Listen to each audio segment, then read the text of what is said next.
کیا وہ سب اللہ کو راضی کرنے اور آخرت سنوارنے کے لیے کیا گیا؟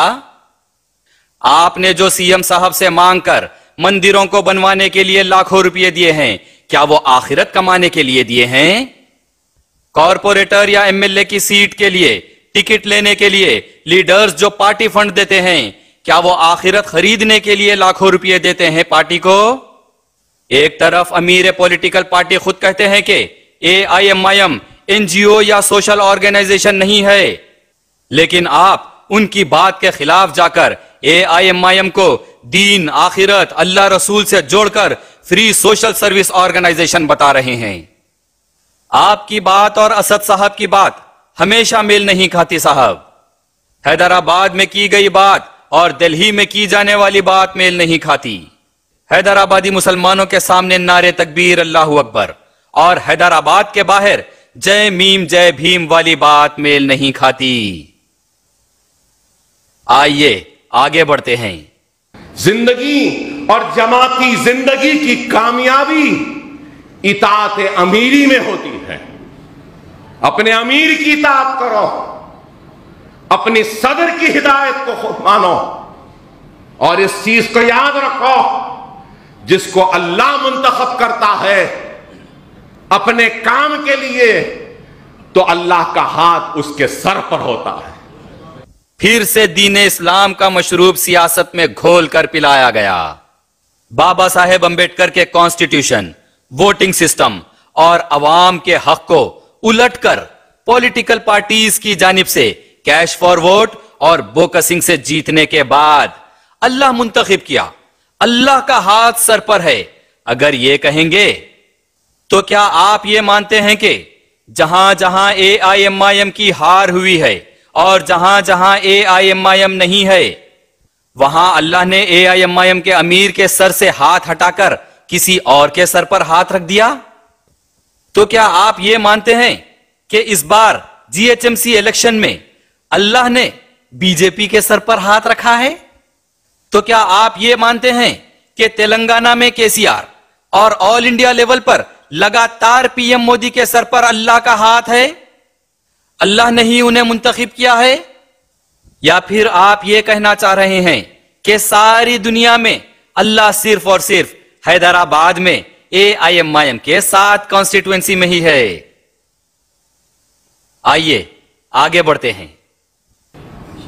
اور یہ نہ سمجھو کہ ہماری آنکھیں بند ہیں، یہ نہ سمجھو کہ ہمارے کان بند ہیں، ہماری آنکھیں بھی کھلی ہیں۔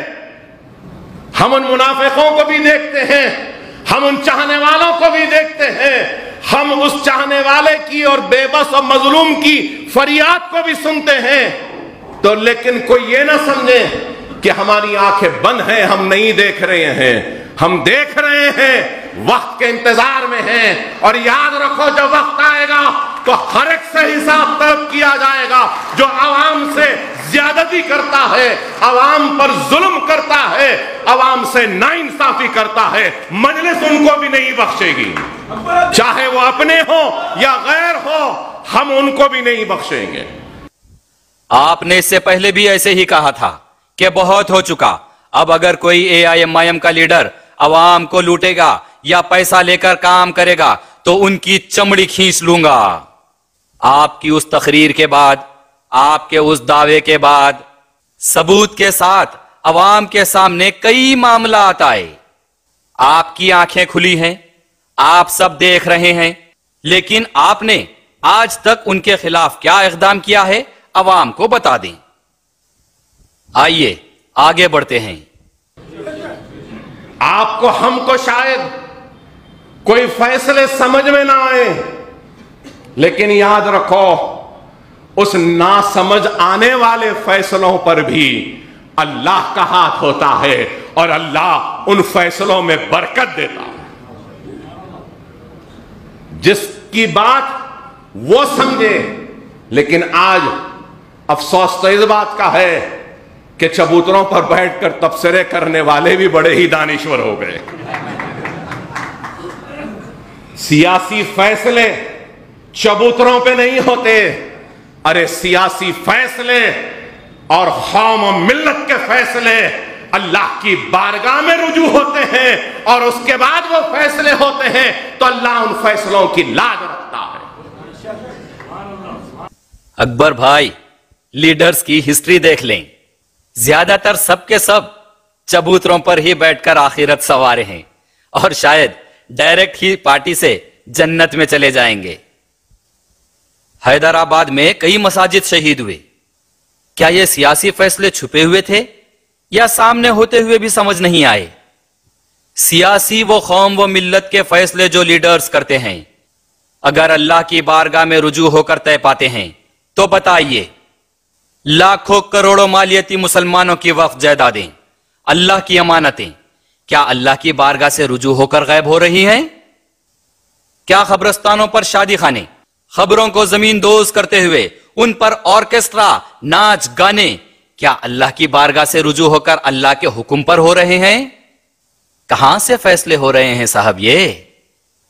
کیا مسجد عمر فاروق اللہ سے رجوع ہو کر توڑی گئی؟ کیا ایئرپورٹ پر آج بھی جو مسلمان تپتی ہوئی دھوپ سے سجدوں میں اپنی پیشانی جلا رہے ہیں، کیا اللہ سے رجوع ہو کر سیاستدان انہیں جان بوجھ کر چھاؤں کا آسرا دینے سے پرہیز کر رہے ہیں؟ کس نے اللہ کی بارگاہ سے رجوع ہو کر اللہ کا ہاتھ اپنے سر پر رکھوا کر اللہ سے مقرر ہو کر خود اللہ کے گھر گروانے کے فیصلے کیے ہیں؟ بتائیے، ایک خانہ مسجد اور سیکریٹریٹ کے مساجد شہید کرنے کا فیصلہ کہاں سے رجوع ہو کر کیا گیا؟ میں یہ بھی کہوں گا، اگر ایک درخت ہے اس پہ پھل بہت ہے اور اس کے بازو میں ایک درخت ہے جس میں کچھ بھی پھل نہیں ہے، تو جانے والا اگر پتھر پھینکتا ہے تو کیا پھلدار درخت پہ پھینکے گا یا جس درخت پہ ایک بھی پھل نہیں ہے اس پہ پھینکے گا؟ تو مجلس اتحاد المسلمین پھلدار درخت ہے، اس لیے کئی پتھر آ رہے ہیں، مارنے والے مارو اس کا پتھر، ہم کو کوئی فکر نہیں، ہم نہ زخمی ہوں گے، نہ ہم ناراض ہوں گے، نہ گلا کریں گے، نہ شکوہ کریں گے، بلکہ سجدہ ریز ہو کر اللہ کا شکر ادا کریں گے کہ اے اللہ تو نے اس مرتبہ اتنے پھل دیے ہیں، آئندہ اور پھل دے دے تاکہ اور لوگ ہم پہ پتھر مار سکیں۔ یہ بھی تو ہو سکتا ہے کہ عوام نے پانی دے کر، خون پسینہ بہا کر جھاڑ اور اس کی ہر شاخ کو مضبوط کیا، جھاڑ پر پھل آ گئے اور مالی نے اس پر ہرا رنگ چڑھا کر اپنے قبضے میں کر لیا۔ مالی ہر موسم میں ہر پھل کو عوام کا اثاثہ کہتے رہا، لیکن پھر بھی 60% عوام بھوکی رہ گئی۔ اسی لیے ہو سکتا ہے کہ پتھر پھینکے جا رہے ہیں تاکہ اپنا حق اپنے مضبوط کیے ہوئے جھاڑ کے پھل مل سکیں۔ اکبر صاحب، آپ سے بھی ادباً گزارش ہے، برائے مہربانی اللہ، رسول، شریعت، دین اسلام کو سیاسی برانڈ بنا کر مسلمانوں کو اپنے سیاسی مفاد کے لیے مذہبی کاکٹیل مت پلائیے پلیز۔ آپ کے آرگنائزیشنز کی جانب سے سوشل سروس کیجئے، AIMIM کے بینر پر سیاست کیجئے، ہر فیلڈ میں آگے بڑھیے، ترقی کیجئے، لیکن دین اسلام، اللہ، رسول اور شریعت کو اپنے سیاسی مفاد کے لیے استعمال مت کیجئے۔ وآخر الدعوانا الحمدللہ رب العالمین۔